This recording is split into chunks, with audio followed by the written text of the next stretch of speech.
Daily. Taste the Daily. Stalin ஆட்சியில் உளவுத்துறை என்கிற ஒன்று இருக்கிறதா இல்லையா என்கிற கேள்வி எழுந்திருக்கிறது. காரணம் என்ன என்பது குறித்து இந்த செய்தி தொகுப்பில் பார்க்கலாம். ஸ்டாலின் ஆட்சியில் உளவுத்துறை என்கிற ஒன்று இருக்கிறதா இல்லையா என்ற கேள்வி எழுந்திருக்கிறது. தன் வாழ்நாளில் கிரிக்கெட் பேட்டையே எடுக்காத ஒரு மோசடி ஆசாமி தன்னை இந்திய அணியின் கேப்டன் என்றும் உலக கோப்பை வென்றதாகவும் சொல்லி நம் முதல்வரை ஏமாற்றியிருக்கிறார். இது பழைய கதைதான். இருந்தாலும் நம் முதல்வரை இப்படி யார் வேண்டுமானாலும் ஏமாற்றலாம் என்கிற அளவில்தான் உளவுத்துறை இருக்கிறது. இதன் விளைவு என்ன தெரியுமா? இலங்கை ஈஸ்டர் குண்டுவெடிப்பில் குற்றம் சாட்டப்பட்ட நபர் முதல்வரோடு ஒரே நிகழ்ச்சியில் பங்கேற்கிறார்.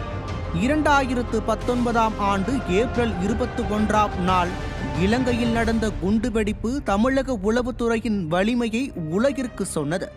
ஆம், அந்த குண்டுவெடிப்பை அப்போதைய முதல்வர் எடப்பாடி கே பழனிசாமி அவர்களின் கட்டுப்பாட்டில் இருந்த உளவுத்துறை முன்னரே கண்டுபிடித்து அங்கு குண்டுவெடிப்பு நடக்க இருப்பதை முன்கூட்டியே மத்திய அரசு மூலம் எச்சரித்தது.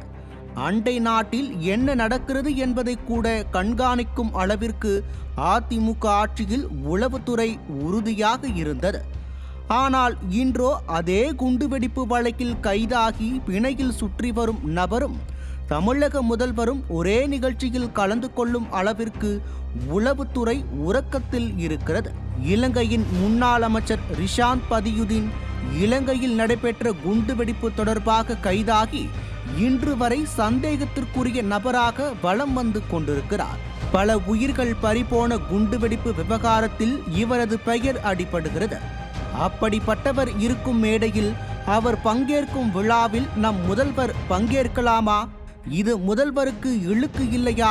இதை உளவுத்துறை அவருக்கு சொல்லாதது ஏன்? அது சரி, இந்திய அணியின் கேப்டன் யார் என்பதை கண்டுபிடிக்க முடியாத முதல்வர் இலங்கையில் நடந்த வழக்கு பற்றி எப்படி தெரிந்து கொள்வார்?